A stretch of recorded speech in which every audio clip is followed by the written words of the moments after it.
እንደው ጠቅላይ ሚኒስትሩን እኮ ሊያመሰግኑት ይገባ ነበር። ያማራሉና ምንድነው የሉና አደጋ ምን ማለት ነው? ይሄ 40 እና 50 ሚሊዮን ህዝብ የመጥፋት አደጋ አለበት ማለት ነው። የብልጽግና አባል የሆነው አማራ እሱም የሉና አደጋ አጋጥሞታል ማለት ነው። እንደዚህ ያለ ነውረኛ ይህ ያልተገረዘ ሸለፈታም በህዝቤ ላይ የሚቀልድ ማን ነው እንዳለው ዳዊት ከተወለደ ጀምሮ ስርዓት ያላደገ ይህንን ያልተገረዘ ሸለፈታም ነውራም የሚገጥመው አማራውን ፈልጌ በአማራነቱ ላጥፋው እያለ የሚንቀሳቀስ አለ ማለት ነው። እኔ የትግራይ ሁሉና እንቀበላለሁ። እኔ እሱን አልክድም ማለት አማራውን አማራ ነው የሚገለው ወይስ ዶክተር አብይ ያዟቸው በሉ አማራውን እየፈለጋችሁ ጨፍጭፉ ብሏቸው ምንድነው? ይሄ የሚያድን መስሎ የሚገድል የሚያፈቅር መስሎ የሚጠላ ይህንን ነፍሰ ገዳይ ይህንን አረመኔ በኢህአዴግ ቤት ተኮትኩተው ጡጦ ጠብተው ያደጉ ናቸው። ተሸንፎ ይሄ አሁን ያለው የመከላከያ የታጣቂው ኃይል ይመጣል ብዬ አላስብም። እኔ መቼም አላስብም። ያኔ ኢትዮጵያ ትፈርሳለች። ቢቀናጅም ይሄ ሰሜኑ የሚባለው አያሸንፈውም። ይሄ እርግጠኛ ሆኜ ነው የምናገረው። ናይጄሪያ ያየነውን እኮ አይነት ነው እያየን ያለ ነው። ቦኮ ሃራም እኮ ነው እያየን ያለ ነው። አሁን የአማራና የትግራይ ህዝብ እጅ ለእጅ ተያይዘ አብይን አስወግድም። አብይ ጋራ ድርድር ኔጎሽዬሽን አይሰራም። አንዳንድ ሰዎች ጽንፍ ወጥተው እንደምናምን ተቆጥሩናል። እኛ ዘረን እንቁጠር ከተባል ከባዶ ሜዳ አልተገኘንም። የታጣቂ አማራ ክልል አዛዦች እየጨለመባቸው ነው የሄደው። የዘረፉትን ማሸሽ ጀምረዋል። በሻቢያ ተጠልፏል። ሻቢያ ከኢትዮጵያ መንግስት ጋር ቢታረቅ የሚገባበት ያጣል። የሚገባበት የት አባታችሁ እንደምትገቡ አላውቅም። የት እንደምትገቡ የአማራው ትግል ሁሌ ጥገኛ ነው። ታካኪ ሆኖ መኖር ስለሚፈልጉ በዚህ ደረጃ ፖለቲካችን መዋረድ አልነበረበትም። ያለ መክሊቱ የሚቀመስ ሰው ከመክሊቱ ላይ መውረድ አለበት።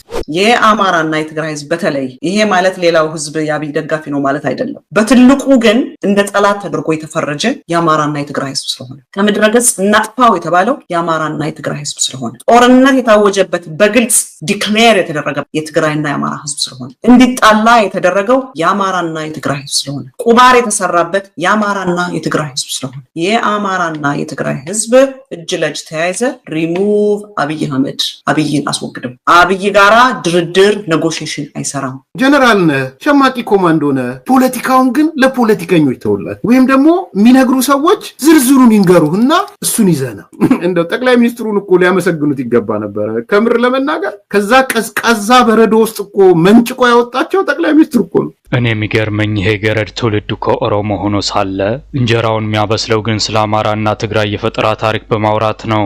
በማያውቀውና ባልተወለደበት ህዝብ ላይ ሁሉን አዋቂ ኤክስፐርት ሆኖ ሲንዘባዘብ ከረመ። ጠቅላይ ሚኒስትሩ እኮ ነው ኦን ቢሃፍ ኦፍ ውጭ ጉዳይ ነኝ ምንድነኝ ብሎ የኤርትራ መንግስት እኮ የተወሰነ መንቃት እኮ ጀምሮ የነበረው እኮ በዶክተሩ ነው፣ በጠቅላይ ሚኒስትሩ ነው። ያማራሉና ምንድነው የሉና አደጋ ምን ማለት ነው? ይሄ 40 እና 50 ሚሊዮን ህዝብ የመጥፋት አደጋ አለበት ማለት ነው። በቀደም እንዲሁ አንገቱ ይሰበርና የአማራ አንገቱ አንድ ነው ማለት ምን ማለት ነው እያለ ሲሳለቅ ተገቢ መልስ ሰጠነው ነበር። አጅሬው ዛሬ ደግሞ ሌላ ቀሽም ጥያቄ ይዞ ብቅ ብሏል። በብዙ ሺዎች የሚቆጠሩ አማራዎች በማንነታቸው ብቻ ተለይተው ሲታደኑ ለዚህ ቱልቱላ ጉዳዩ አይደለም። ከአብይ ጋራ እርቅ አይሰራም። አብይ አህመድ መወገድ አለበት። አብይ አህመድ ለፍርድ መቅረብ አለ። እንደዚህ ያለ ነውረኛ አማራ ዳዊት የለውም፣ የትግራይ ዳዊት የለውም። ይህ ያልተገረዘ ሸለፈታም በህዝቤ ላይ የሚቀልድ ማን ነው እንዳለው ዳዊት ይህ ያልተገረዘ ከተወለደ ጀምሮ ስርዓት ያላደገ እግዚአብሔርን የማይፈራ ሰውን የማያከብር እንደዚህ ያለ ነውረኛ ትንሽ ሰው ህዝብን ወርዶ የሚያዋርድ አብይ አህመድን የሚያስወግድ የዳዊት ፓርቲ መቋቋም አለበት። አማራ ክልል ላይ ገብቶ የአማራን ህዝብ ላጥፋ ብሎ የተነሳለ ማለት ነው። ምንድነው? በብልጽግና ዙሪያ የተሰባሰበው አማራ በትንሹ እስከ 15 ሚሊዮን ይደርሳል። የብልጽግና አባል የሆነው አማራ እሱም የሉና አደጋ አጋጥሞታል ማለት ነው። ጋሽ ጥሩምቤ ከሰረ የጨው ነጋዴ እየመሰለ መጣ። አዎ እድሉን ቢያገኙ ሁሉንም ይቀረጥፏቸዋል። አረመኔው ኦህዴድ አይደለም ለባዴን ገረዶች ይቅርና ዘመድ ለሚሏቸው ሀጫሉና ቤቴ ወርጌሳም አልተመለሱም። ጊዜውንና ጉልበቱን ለርካሽ ነገር ሚያባክን ጉልምስናውን በተራወሬ የጨረሰ እንደዚህ ሰው አላየሁም። የሚያወራውን ሸፍጥ እንኳን አድማጭ ራሱን ማያምንበትም። እሺ ህልውና አደጋ አጋጠመው። ማን ነው ህልውና አደጋ የጋረጠበት? ሊያጠፋው የሚፈልግ ማህበረሰብ አለ ማለት ነው። አማራውን ፈልጌ በአማራነቱ ላጥፋው እያለ የሚንቀሳቀስ አለ ማለት ነው። አማራን ማጥፋት አለብኝ፣ አማራ እንደ አማራ መኖር የለበትም የለበትም ተብሎ ዲዛይን ተደርጎ ስትራቴጂ ተዘጋጅቶ የመጣ ነገር አለ። ይሄን ላንተ መንገር ለቀባሪው ማርዳት ነው የሚሆንብኝ። ስትራቴጂው የተነደፈው በአብይ አህመድ ሲሆን የሚፈጸመው ደግሞ በኦቦ ሽመልስ አብዲሳ ነው። የመጀመሪያው ዙር እቅዳቸው የነቃውን አማራ ኮሬነኛ በሚባለው ስውር ገዳይ ቡድን እየለቀሙ ማጥፋት ሲሆን ቀጥሎ ደግሞ ሁሉንም መሰልቀጥ ይሆናል። ጎልያድን ያ ያልተገረዘውን ሸለፈታም በእግዚአብሔር ሕዝብ ላይ የተዘባበተ የእግዚአብሔርን ሕዝብ ያዋረደ አንተ ያልተገረዝክ በእግዚአብሔር ሕዝብ ላይ የምትቀልድ ማነህ ብሎ ዳዊት እንደገጠመው ይህንን ያልተገረዘ ሸለፈታም ነውራም የሚገጥመው የአማራ የትግራይ ወጣት የዳዊት ፓርቲ የሚባል መቋቋም አለበት። አብይ አህመድ ካልተወገደ የአማራ እናት ተኝታ አታድርም፣ የአማራ ገበሬ አያርስም። አብይ አህመድ ካልተወገደ የትግራይ ገበሬ አያርስም። ይህንን ነፍሰ ገዳይ ወዳጅ መስሎ ጠላት፣ አክባሪ መስሎ አዋራጅ፣ ጠቃሚ መስሎ የሚጎዳ እኔ የትግራይ ህልውና እንቀበላለሁ። ህልውና አደጋ ቢኮዝ የህልውና አደጋ ከሻቢያ መንጭቷል ብዬ ስለማስብ ማለት በጦርነት ወቅት ህልውና አደጋ ነበረ። እኔ እሱን አልክድም። ዛሬ ግን በግልጽ እንነጋገር። አማራ ክልል ውስጥ ከክልሉም ውጪ የአማራን ህዝብ እንደ ህዝብ እጨርሰዋለሁ እጨፈጭፈዋለሁ ብሎ የመጣ አካል የትኛው ነው ንገሩ። አማራን ሊጨፈጭፍ ማን መጣ ብሎ የሚጠይቀው በጤናው አይመስለኝም። ምናልባት እህል መብላቱን አቁሞ እንደ እንትኖች አጎንብሶ ሳር መጋጥ ጀምሮ ይሆን እንዴ? እስኪ ባካችሁ አጣሩልን። ነፍሳቸውን ይማርና ጋሽ ስብሐት ገብረ እግዚአብሔር ኤርሚያስን ቢያገኙት ኖሮ ለሃጫም ወይም ብሽቅ ብለው በጥፊ ያጮሉት ነበር። የትኛው ማህበረሰብ ነው የትኛው አካል ነው ማለት አማራውን አማራ ነው የሚገለው? የአማራው ሚሊሻ ነው የሚገለው? ለምትፈጥሩ ኔሬቲቭ ሁሉ ጎሽ ጎሽ እያልን አናጨበጭብም። ሶ አማራውን አማራ ነው የሚገለው? የአማራ ሚሊሻ አማራን እየፈለገ ይገላል። ብልጽግና ክፍያ ከጀመረለት ወዲህ ሆዱ እየሰፋ አስተሳሰቡ እየጠበበ ነው የሄደው።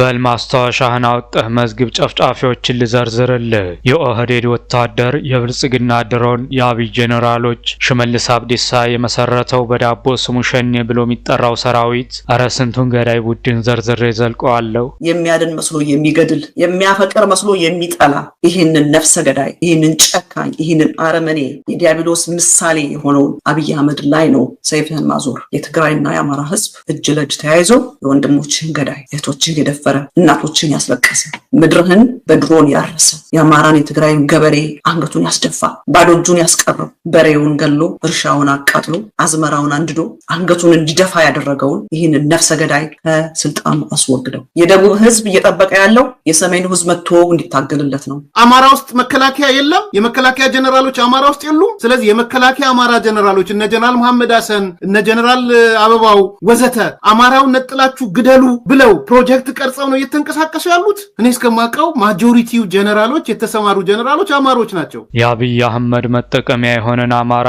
ከኦህዴድ ለይተን አናየውም። ድሮም ኤርሚ ሞኝ ነው፣ አሁን ግን ብሶበታል። ትናንት ካድሬ ነበር፣ አሁንም ሆኗል፣ ገና ወደፊትም ይሆናል። ካድሬ ለመሆን መመዘኛ መስፈርቱ ህሊና ወይም አእምሮ ያለው ሳይሆን እንደ ጥሩምባ የሚጮህ አንደበት ያለው ነው።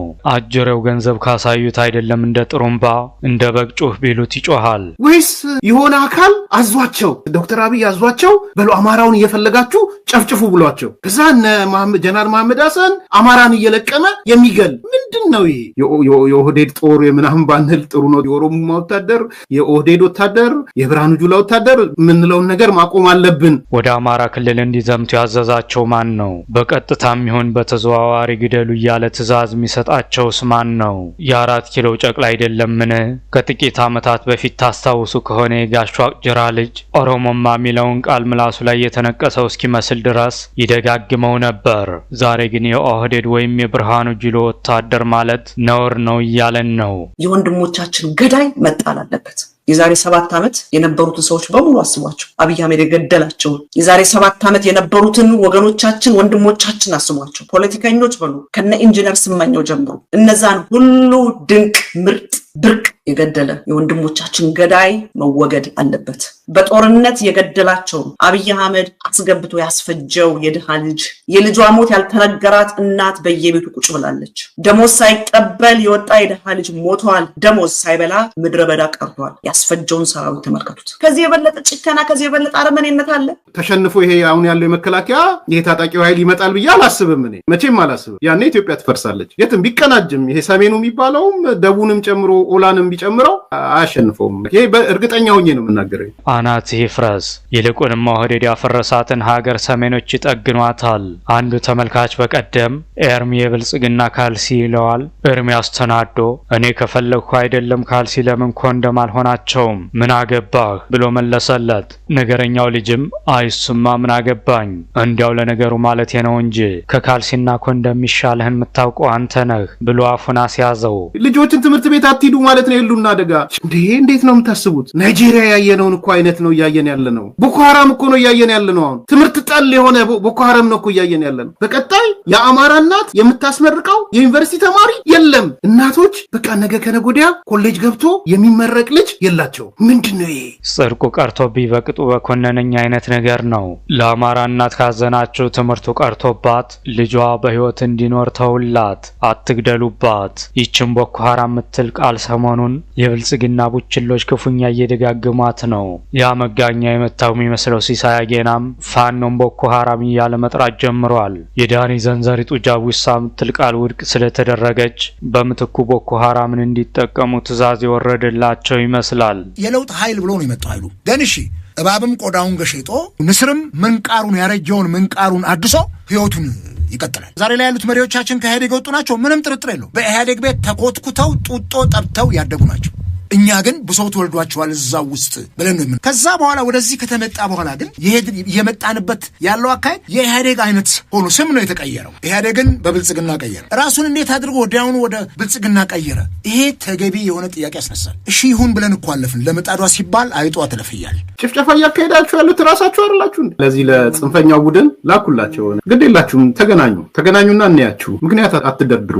ተገናኙና እንያችሁ። ተፋቅራችሁ ተዋዳችሁ የጋራ ግንባር ፈጥራችሁ ኑ በቃ ምንም ጉራም ምን ያቅበዘብዝሃል? ልዩነታችንን በውይይት ፈተን የምንዋሃደው በራሳችን የጊዜ ሰሌዳ እንጂ የኦህዴድ ምንጣፍ ጎታቾች ባስቀመጡልን የጊዜ ገደብ አይደለም። አለቆችን የሰሜኑ መጣመር እንቅልፍ የነሳቸው ይመስላል። ኤርትራ፣ ሻቢያ፣ ቲፒኤልኤፍ እና ጀነራል ተፈራ ኑ አንድ ላይ ነው ሲኑና ሞክሩት። ዝም ብሎ ይሄ ተራ ድንፋታና ጉራውን አቁሙትና እናንተ አንድ ለመሆን እግዚአብሔር ያውቃችሁ። በቃ ኑና አንድ ሆናችሁ እንያችሁ። ያኔ ለካ እሳትና ጭድም አንድ መሆን ይችላል የሚል እሳትና ጭድ አብሮ መኖር ይችላል የሚል ፕሮግራም እንሰራለን። እሳትና ጭድ ምትለዋን አገላለጽ ከከዳቸው ረዳ ማለት የከየታቸው ረዳን የኮረጃት የብልጽግና ጥሩምባዎችን የበልጥ ውድድር ውስጥ ናቸው። እንደሰማሁት ከሆነ በየጊዜው እየተገመገሙ እንዳፈጻጸማቸው ደሞዝ ይጨመርላቸዋል ወይም ይቀነስባቸዋል። ኤርሚያስ የባጤ ቆጡን የሚቀባጥረው ደሞዙ እንዳይቀነስበት ከተቻለም ነጥብ አስመዝግቦ ደሞዝ ለማስጨመር አስቦ ነው። ስለዚህ ይሄ ሲስተማቲክ የሆነ ለውጥ አልመጣም። ነገር ግን የከብት አመል በዕለቱ የሰው አመል በዓመቱ ይባላል። ከብት በዕለቱ ነው አመሉ የሚታወቀው። የሰው ግን ቆይቶ ነው ዓመታት። ይሄው ለ3 10 ዓመታት ህገ መንግስቱን አንድ እንኳን ማሻል አልቻለም። ተቃዋሚ ፓርቲዎችን ሰብስበውን ነበር ጠቅላይ ሚኒስትር ቢሮ እዛ ተገኝቻለሁ። በዛን ሰዓት ያነሱት ነገር ህገ መንግስቱን የሚያሻሻል አካል ተብሎ ነፍሳቸውን ይማርና ፕሮፌሰር በየነ ጴጥሮስን እዛው ነው አሳኝ ያደረጓቸው። እርስዎ የሚመሩት ቡድን ህገ መንግስቱን ለማሻል ረቂቅ እንትን ያቀርባል ተብሎ እዛ በቃ የሆነ ግርግር ተፈጠረ። 7 ዓመት ያኔ ምን ጅምር ነገር ተደረገ? በፕሮፌሰር በየነ ምንም ኮሚቴዎች 1-3 ተራሰው የተዋቀሩ ግድ የለም። በቃ እኛ ይቀፈናል፣ እንናንደዳለን፣ ጸጉራችን ነጫለን። በቃ እኔ ያው ካሁኑ ጸጉሬን ነጭቼላችኋለሁ። በእናንተ ግንኙነት ጸጉሬ ተነጭቷል። ያው የዚህ የነ ፋኖ ትግል ከአማራ ኮዝ ወጥቷል። ይሄ ደጋግሜ ነግሬያችኋለሁ። በቃ የአማራ የሚባል ኮዝ የለውም። ምንም የአማራ ኮዝ የለውም። አንተን ካላመመህ አይደለም የራስህን ጸጉር የብብትህን ወይም የታችኛውን ጸጉር ጨምረህ ለምን አትነጭም? ፋኖ የቆመለትን ዓላማ አስረዳን። ግን የብልጽግናው አሽከር ብአዴን የቆመለትን ዓላማማ አብረህ ንገረን። የእውነት ግን ገረዱ ብአዴንስ የአማራን ነው ወይስ የኦፒዲዮን ኮዝ ነው የያዘው? ኮዙን ጥሏል። የለም ኮዝ የለውም። ምንም ኮዝ የለውም። ደጋግሜ አንስቼላ በሻቢያ ተጠልፏል። ሰው ማስፈጸም የሚችለው የሻቢያን ኮዝ ነው የሚያስፈጽም። ሻቢያ አሁን ከኢትዮጵያ መንግስት ጋር ቢታረቅ ጨረቃ ላይ ይወድቃል። የሚገባበት ያጣል። የሚገባበት የት አባታችሁ እንደምትገቡ አላውቅም። የት እንደምትገቡ እኔ እንደውም እፈራላችሁ እሱን ነው። የኤርሚያስ ሆድ ግን 10 እንጀራ ይበቃው ይሆን? ምን አይነት ሆዳምነት ነው እንዲህ የሚያስቀረሸው? እንደሰማሁት ከሆነ አጀሬው አንድ የመብላት ከጀመረ ቀበቶውን እያላላ እንጀራውን እንደ ኳስ እያድቦለቦለ ተንጋሎ ነው የሚጎርሰው። መጥገቡን ራሱ የምታስታውሰው ሚስቱ ናት አሉ።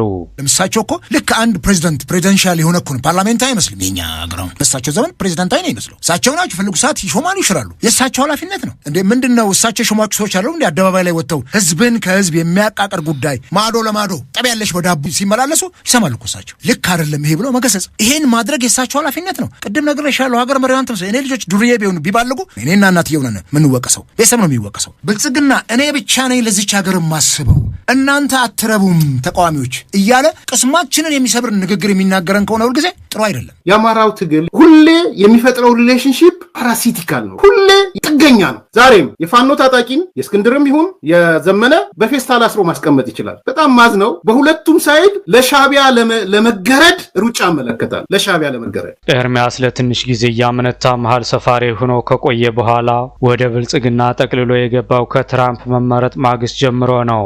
ለምን እንደሆነ ሳጣራ ኤርሚ ሆዬ ምናልባት የትራምፕ ዲፖርቴሽን ሰለባ ከሆነ ተጠርንፎ ቦሌ ሲደርስ ኮሬነኛ በዱላ እንዳይቀበለው በመስጋት አስቀድሞ ከሽመልስ አብዲሳ ጋር መታረቅ ፈልጎ ነው አሉ። ጀነራል ተፈራ ወደ ጫካ ሲገባ ትእዛዝ ተሰጥቶት ነው የገባው። አቶ ገዱ አደባባይ ሲወጣ ትእዛዝ ተሰጥቶት ነው የመጣው። ኢንጂነር ይልቃል ሻቢያን እንደዛ የሚያቆለጳጵሰው ትእዛዝ ተሰጥቶት ነው የመጣው። ሁሌ የአማራ ታጣቂዎች አይችሉም በራሳቸው መቆም፣ ተወዛዋዥ ናቸው፣ የጀርባ አጥንት የላቸው፣ የግዴታ የሆነውን አካል መታከክ አለባቸው። እና እንደነገርኋቸው ኤርሚ እንደ መጋዣ እምብርት የለውም፣ ሲበላ በቃኝ አያውቅም። በዚህ የተነሳ ቦርጭ ወደፊት እየገፋ የጀርባ አጥንቱ ከኋላ ተሰርጉዶ ወደ ውስጥ እየገባ ነው አሉ። አሁን እኮ የጀርባ አጥንት የላቸውም ምናምን ሲል ስሰማ አህያ የሌለው በቅሎ ይንቃል የሚለውን ተረት አስታወሰኝ። የአንተስ ጀርባ አለ አይደል ወደ ውስጥ ተጠርምሶ የገባው? እኔ በጣም ነው ማዝነው። ጠቅላይ ሚኒስትሩ አንዳንድ ጊዜ ፓርቲዎችን ስም ጠርተው ሲያንቋሹም በየመድረኩ በጣም ነው ማዝነው። እንዴ ሚዲያ ላይ ቀርቦ እኮ የፓርቲያቸውን አይዲዮሎጂ የማያውቁ ፍልስፍናው ፕሮግራሙን የማያውቁ ምን እንደሆነ የማይረዱ መሪዎች። በዚህ ደረጃ ፖለቲካችን መዋረድ አልነበረበትም። በቃ ያለ መክሊቱ የሚቀመስ ሰው ከመክሊቱ ላይ መውረድ አለበት። ሚዲያው ላይ ልማት ብቻ፣ ሀብት ብቻ፣ ጥጋብ ብቻ የሚወራበት ሆነ። ችግሮች የሉብንም ወይ? እነኛ ችግሮች አንድ ቀን ተወርተው ያውቃሉ ወይ? ማነው እነኚህ ሚዲያው ሁልጊዜ ደስታን፣ ጥጋብን፣ ፌሽታን የሚዘግቡ ሚዲያዎችን ማነው ሊያዳምጣቸው የሚዳዳው? ማንም ሰው አይዳዳም። ኦልዌይስ የሚፈጥሩት ሪሌሽንሺፕ ፓራሲቲካል ሪሌሽንሺፕ ነው የሚፈጥሩት። ለዚህ ነው በቃ መቆም ስለማይችሉ ቁመና ስለሌላቸው ታካኪ ሆኖ መኖር ስለሚፈልጉ ሁሌም በራስ መቆም ስለማይችሉ ነው አንዴ ሻቢያ አንዴ ህወሓት አንዴ ምናምን የሚሏችሁ። ለዛ ነው እየጨለመባቸው ነው የሄደው ነገሮች። ይሄ ደግሞ ቆም ብሎ ማሰብ የሚጠይቅበት ሁኔታ ነው ያለው። ዛሬ የበላኸው የብልጽግና ብር ነገ ደም ያስተፋሃል፣ ከፍለህ ማስጨርሰው ዳ ይሆንብሃል። ከመለስ ጊዜ ጀምሮ እንዲሁ በዋለ ፈሰስ ሆነህ ትዋልላለህ። ሴሰኛ ሴት አዳሪ መስል ባንድ መርጋት አልሆንልህ ብሎ ትቅበዘበዛለህ። የምትበላው የደም ገንዘብ ገና እንደ ይሁዳ ሲያሳድድህ የህሊና ሰላም ሲነሳህ ይኖራል። በእነዚህ ሰዎች ወዴት ነው እየተሄደች ያለችው? ለእኔ ጥማየው ነገር የቀማኞች መንግስት እየመጣ ነው። የቀማኞች መንግስት፣ የሆዳሞች መንግስት ማለት ነው። ሊያበሳጭ ሊያናድድ ይችላል፣ ግን እየሆነ ያለው ነገር የቀማኞች የሆዳሞች መንግስት እየመጣ ነው። ወደ ጨዋታችን ስንመለስ የኤርሚያስ ሚስት የሆነ ቃለ መጠይቅ ላይ ከባልሽ ምኑን ተወጅለታለች ተብላ ስትጠየቅ ዘርጠጥ ያሉ ተረከዞቹን እወድለታለሁ ብላ የመለሰችው ዛሬም ያስቀኛል። እንዲያውም የሆነ ጊዜ ለሽርሽር ውሃ ዳር ሄደው አሸዋ ላይ በባዶ እግሩ የተራመደበት ኮቴውን አይታ የኔ ፍቅር በእናትህ ነው ወይስ በአባትህ የግመል ዘር ያለብህ ብላ እንደጠየቀችው ሁሉ ሰምቻለሁ። ምን በልተሃል ማለት አይቀልም። ስጋ በልተሃል፣ ጮማ በልተሃል ከሚለው ሐሳብ ይልቅ ያልበላውን በልተሃል ከሚባል የውሸት ሪፖርት ነው እና እነኚህ መንግስትን አይጠቅሙትም፣ ከህዝብ ጋር ጭራሽ ያቃቅሩታል። እና ይሄ ሳናጣራና ስርም መረጃ ሳንሰበስብ እሱ በቃ የጊዜው ወረት ሆኖ አልፏል። እኔ ኢዜማ ለቄ የወጣሁት ከመንግስት ጋር አብሮ መስራት የሚለው የመጀመሪያው ቁጥር አንድ በሽታ እሱ ነበር። አንድም እሱ ነው ፓርቲዎችን ሽባ አድርጓቸዋል። በቃ ጥቂት ሰዎች የስልጣን ማማው ላይ ይወጣሉ፣ ማር ይላስበታል፣ ጥሩ የተመቻቸ ኑሮ ይኖራል፣ ሌላውን ህዝብ ድረሰዋል። የሌቦች መንግስት የሚሆነው የሆዳሞች መንግስት የሚሆነው እሱ ነው እየሆነ ያለው። የቀማኞች መንግስት ከመጣ ልማት የሚባል ነገር አይኖርም። የጸጥታና የአፈና መዋቅሩ እየተጠናከረ መሄድ ነው። እየተፈጠሩም ነው የዝርፊያ ማዕከላት፣ ነጥቆ በራሪም ተፈጥሯል። የዘረፉትን ማሸሽ ጀምረዋል። ጃል ኤርሚያስ መርጦ አልቃሽ ነው። የአገዛዙ ኃይሎች የገደሉትን ሬሳ አህያ ላይ ጭነው ሲዘባበቱ ለኤርሚያስ ርዕስ አይሆንም። አንዳንዴ የወሬ ምንጩ ሲደርቅ አማራ ክልል ውስጥ አንድ የሾላ ፍሬ ከዛፍ ላይ ከወደቀች ፋኖ ያቀነባበረው ኦፕሬሽን ነው የሚል ዜና ይሰራል። አማራ ክልል ታጣቂዎቹን ጨምሮ ነጥቆ በራሪነት እየመጣ ነው ያለው። አማራ ክልል በጣም በሰፊው እየተንሰራፋ ነው ያለው። ነጥቆ መብረር፣ መዝረፍ ማለት ነው፣ ዘርፎ ማውጣት ማለት ነው። የታጣቂ አማራ ክልል አዛዦች ዩጋንዳ ነው ሪሶርሳቸው ነው ያለው። ሰምታችኋል? አሜሪካን ሀገር ሪሶርስ አላቸው። አውሮፓ፣ አፍሪካ ሀገሮች ሪሶርስ አላቸው። የጀግኖች ሪሶርስ በመላው ዓለም የሚኖረው ኢትዮጵያዊ ነው። የኦህዴድ አጨብጫቢዎች ህዝቡ በአስተሳሰብ ከእናንተ ቀድሞ ሄዷልና እባካችሁ ዞር ብላችሁ አካባቢያችሁን እዩ። ይሰማኛል የምትሉትን ተመልካች ለማወቅ ሞክሩ። በውሸት ላይ የተመሰረተ ተራ ዲስኩር የትም አያደርስም። ስልጣን በጣም አደገኛ ነገር ነው። የህዝብን ችግር ያስረሳል። መንፈሳዊ የምትያቸው ሰዎች እንኳን ስልጣን ላይ ወጥተው ምዕመኑን ይረስቷል። ሆዳችን ሲጠገብ እንረሳዋለን። ህዝብ የታገልነትን ዓላማ እንረሳዋለን። ስልጣን አፍ ይሸብባል። ታውቂያለሽ? አፍ መሸበቤ በቅሎ አፍ ይሸብባል። በርካታ የፓርቲ አመራሮች አፋቸው ተሸብቦ አይተናል። ለህዝባችን ስንል ብሔር ለይተው አይደለም፣ ዘር ለይተው አይደለም፣ ዘውግ ለይተው አይደለም። ሁሉም የኢትዮጵያ ህዝብ ነው። ሁሉም የኢትዮጵያ ብሔር ነው። በዚህ ነው የማምነው። ለዚህ ነው ለኢትዮጵያዊነት የምታገለው። አንዳንድ ሰዎች ጽንፍ ወጥተው እንደ ምናምን ይቆጥሩናል። እኛ ዘርን እንቁጠር ከተባልን ከባዶ ሜዳ አልተገኘንም። አይጠቅመንም።